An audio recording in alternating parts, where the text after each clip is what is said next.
नमस्कार मित्रांनो, भोजपुरी अभिनेते आणि गोरखपूरचे भाजप खासदार रवी किशन चांगलेच अडचणीत सापडले आहेत। लोकसभा निवडणुकींपूर्वी ते एका मोठ्या वादात सापडू शकतात, कारण एका महिलेनं रवी किशनची पत्नी असल्याचा दावा केला आहे। इतकंच नव्हे तर रवी किशन यांच्याकडून त्यांना एक मुलगी असल्याचाही खुलासा संबंधित महिलेनं केला आहे। या महिलेचं नाव अपर्णा ठाकूर असून रवी किशन यांनी मुलीचा स्वीकार करावा अशी मागणी त्यांनी केली आहे। या महिलेनं उत्तर प्रदेशचे मुख्यमंत्री योगी आदित्यनाथ यांच्याकडे न्यायाची मागणी केली आहे।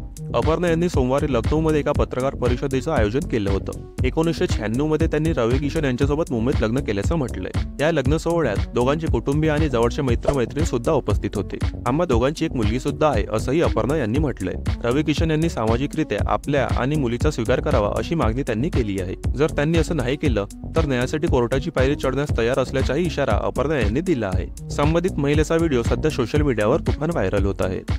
मैं चाहती हूँ कि मेरी बिटिया जो रवि किशन की डॉटर है उसको उसका हक मिले, उसके अधिकारों के लिए मैं ये प्रेस कॉन्फ्रेंस भी कर रही हूँ।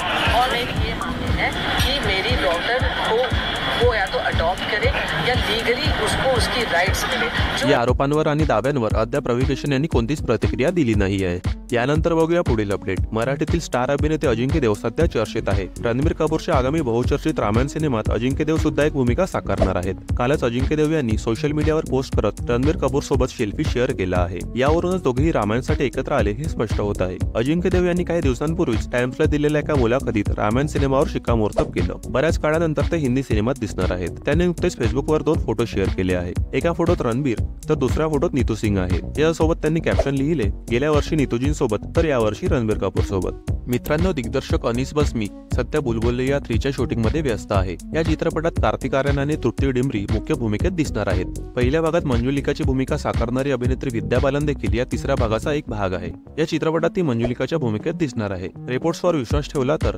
माधुरी दीक्षित देखील बुलबुलैया 3 चा भाग असणार आहे। निर्माते या चित्रपटात विद्या आणि माधुरीमध्ये एक डान्स फेस ऑफ शूट देखील करणार आहेत। पिंक विलांनी दिलेल्या वृत्तानुसार तिसऱ्या भागात विद्या आणि माधुरी चित्रपटाच्या प्रसिद्ध गाण्यावर आम्ही येतो मारवर नाचताना दिसणार आहेत। यासाठी निर्माता भूषण कुमार आणि त्यांची टीम गाण्याला नवीन टच देण्यात व्यस्त आहे। हे गाणे चित्रपटाचे मुख्य आकर्षण म्हणून टीमला वापरायची आहे। कार्तिक आर्यनने काही दिवसांपूर्वीच कोलकाता येथील हावडा ब्रिजवर या चित्रपटाचा एक सीन शूट केला।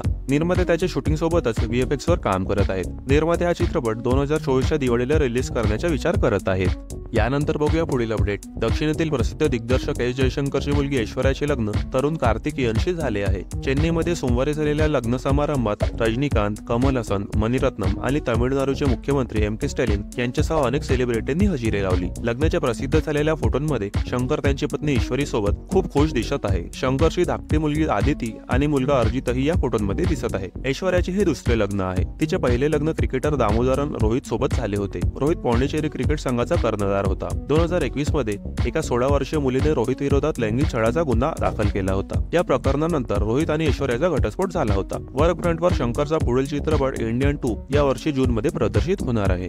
तर या होत्या फिल्मी जगतातील काही खास अपडेट्स। अशाच प्रकारच्या फिल्मी अपडेट्ससाठी आमच्या चॅनलला सबस्क्राईब करा। भेटूया आपल्या पुढील व्हिडिओमध्ये। धन्यवाद।